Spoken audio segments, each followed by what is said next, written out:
সবাইকে জয় যিশু। প্রভু যিশু খ্রিস্টের শক্তিশালী নামে আমি আপনাদের প্রত্যেককে হৃদয় দিয়ে স্বাগত জানাচ্ছি আমার এই চ্যানেল জীবন্ত ঈশ্বরের মণ্ডলীতে। আশা করি প্রভুর আশীর্বাদে আপনারা প্রত্যেকেই সুস্থ সবল আছেন। তাই হোক, আমেন। আমি ঈশ্বরকে ধন্যবাদ দিই সেই সমস্ত মানুষগুলোরই জন্য যারা প্রতিনিয়ত ঈশ্বরের ধন্যবাদ গৌরব করেন আর ঈশ্বরের এই জীবন্ত বাক্যের শিক্ষাগুলো অন্যদেরকেও শোনার সুযোগ করে দেন। ঈশ্বরের শান্তি আপনাদের প্রত্যেকেরই গৃহে বর্তুক, আমেন। আসুন আমরা প্রার্থনা করে আজকের অনুষ্ঠানে প্রবেশ করি।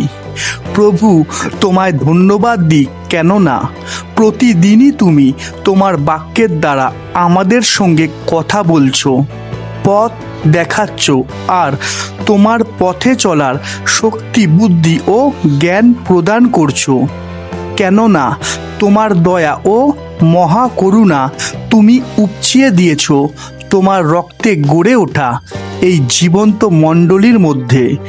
তাই তো তোমায় ধন্যবাদ।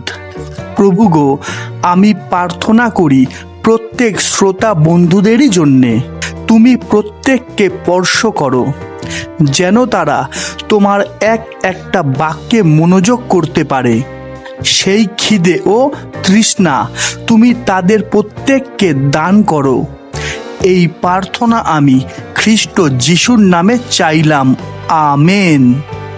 আজকের বিষয়, কেন নিজের প্রার্থনা শক্তিহীন হয়ে যাচ্ছে।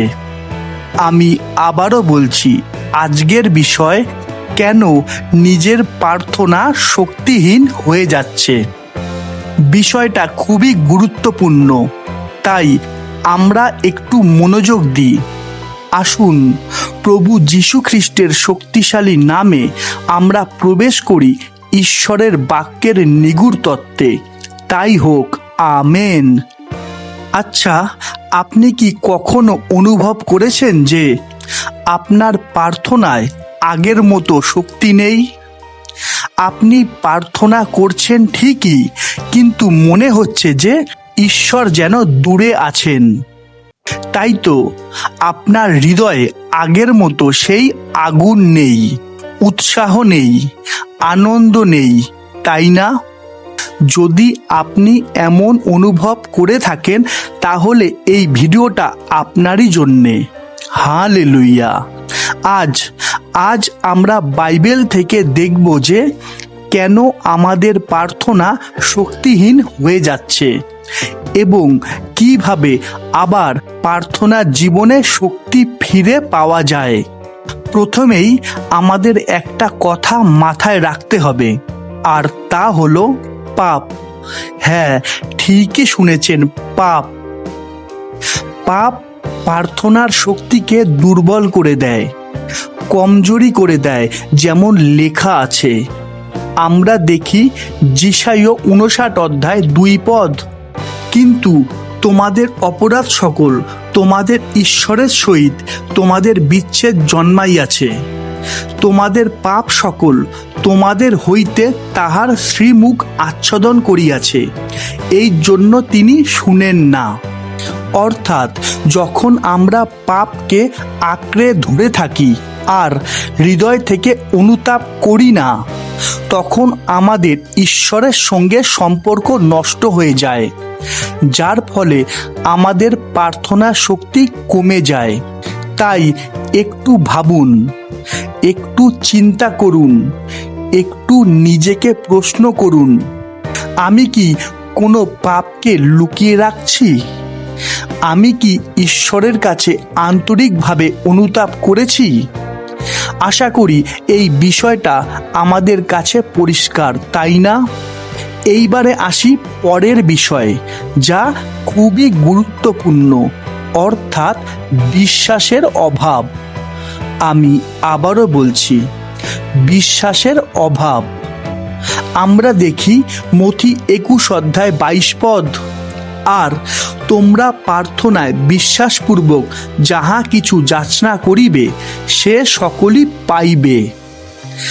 আমরা দেখি যাকব 1:6-7 কিন্তু সে বিশ্বাসপূর্বক যাচনা করুক, কিছু সন্দেহ না করুক, কেননা যে সন্দেহ করে সে বায়ুতাড়িত বিলরিত সমুদ্র তরঙ্গের তুল্য। সেই ব্যক্তি যে প্রভুর নিকটে কিছু পাইবে এমন বোধ না করুক। কি বোঝা যাচ্ছে তো যে অনেক সময় আমরা মুখে প্রার্থনা করি ঠিকই, কিন্তু হৃদয়ে সন্দেহ রাখি, তাই না? কিন্তু ঈশ্বর চান আমরা যেন বিশ্বাসের সঙ্গে তার কাছে আসি, কেননা যখন আমরা সন্দেহ করি তখন আমাদের বিশ্বাস দুর্বল হয়ে যায়। আর তাই তো দিনের পর দিন আমাদের প্রার্থনা শক্তিহীন হয়ে যায়। কিন্তু ঈশ্বর হৃদয়ের প্রার্থনা শুনতে চান। আমি আবারও বলছি, ঈশ্বর হৃদয়ের প্রার্থনা শুনতে চান, যেমন লেখা আছে। আমরা দেখি মথি 15:8, এই লোকেরা ওষ্টা ধরে আমার সম্মান করে, কিন্তু ইহাদের অন্তঃকরণ আমা হইতে দূরে থাকে। অর্থাৎ প্রার্থনা যদি শুধুমাত্র একটা অভ্যাসে দাঁড়িয়ে যায় আর হৃদয় যদি ঈশ্বরের দিকে না থাকে, তাহলে প্রার্থনা শক্তি আস্তে আস্তে হারিয়ে যায়। আশা করি এতদূর পরিষ্কার। এইবারে আসি অন্য একটা গুরুত্বপূর্ণ বিষয়ে, আর তা হলো অন্যকে ক্ষমা না করার মনোভাব। আমি আবারও বলছি, অন্যকে ক্ষমা না করার মনোভাব। আমরা দেখি মার্ক 11:25-26, আর তোমরা যখনই প্রার্থনা করিতে দাঁড়াও, যদি কাহারও বিরুদ্ধে তোমাদের কোনো কথা থাকে, তবে তাহাকে ক্ষমা করিও, যেন তোমাদের স্বর্গস্থ পিতাও তোমাদের অপরাধ সকল ক্ষমা করেন। অর্থাৎ হৃদয়ে রাগ, ঘৃণা এবং ক্ষমাহীনতা থাকলে প্রার্থনার পথে বাধা সৃষ্টি হয়ে থাকে। তাই আমাদের উচিত ঈশ্বরের একটা বাক্যকে গ্রাহ্য করা, যা শুধুমাত্র বাইবেল পড়া বা শোনার মাধ্যমে আমরা জানতে পারি। কিন্তু আজ কি হচ্ছে? বেশিরভাগ মানুষেরই আজ বাইবেল পড়ার সময় নেই, তাই না? আর তাই তো তারা ঈশ্বরের বাক্য থেকে দূরে সরে যায়। প্রভু যিশু বলছেন, আমরা দেখি যোহন 15:7, তোমরা যদি আমাতে থাকো এবং আমার বাক্য যদি তোমার দিগতে থাকে, তবে তোমাদের যাহা ইচ্ছা হয় যাচনা করিও, তোমাদের জন্য তাহা করা যাইবে। অর্থাৎ প্রার্থনা এবং ঈশ্বরের বাক্য একে অপরের সঙ্গে সম্পর্কযুক্ত।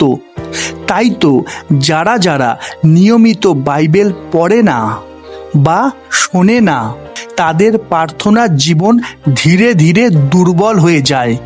অর্থাৎ তাদেরই প্রার্থনা শক্তিহীন হয়ে যায়। তাই এখন আমরা জানব যে কিভাবে প্রার্থনার শক্তি ফিরে পাওয়া যায়।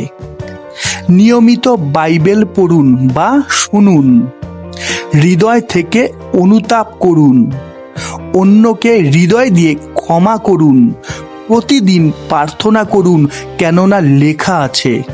আমরা দেখি যাকব 5:16, ধার্মিকের বিনতি কার্য সাধনে মহাশক্তিযুক্ত।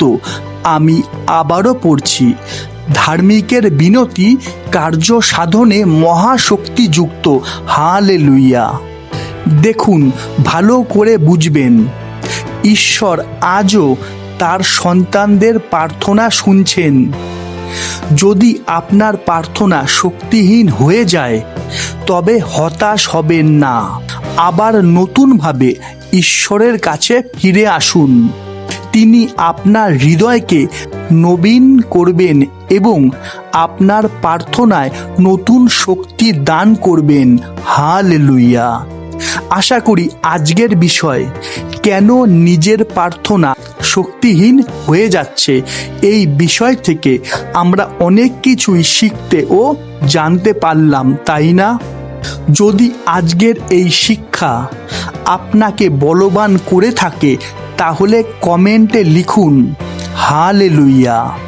আর ভিডিওটা শেয়ার করে দিন নতুন নতুন মানুষের কাছে, যেন তারাও জানতে পারে সেই সত্য যা আজ প্রচুর জায়গার প্রচুর মানুষেরই কাছে গুপ্ত। তাই হোক, আমেন। আসুন আমরা এই বিষয় নিয়ে একটা প্রার্থনা করে নিই। সর্বশক্তিমান পিতা ঈশ্বর, আমরা তোমার কাছে এসেছি বিনম্র হৃদয়ে। যদি আমাদের জীবনে এমন কোনো পাপ লুকিয়ে থাকে যা আমাদের প্রার্থনার শক্তিকে দুর্বল করে দেয়, তবে আমাদের ক্ষমা করো, আমাদের হৃদয়কে বিশুদ্ধ করো এবং তোমার উপস্থিতিকে নতুন করে জ্বালিয়ে দাও।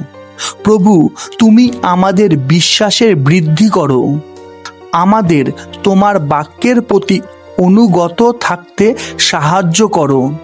যারা আমাদের কষ্ট দিয়েছে তাদের ক্ষমা করার মতো শক্তি দাও।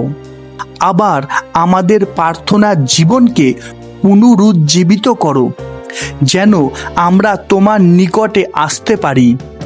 এই প্রার্থনা আমি খ্রিস্ট যিশুর নামে চাইলাম, আমেন। হালেলুয়া।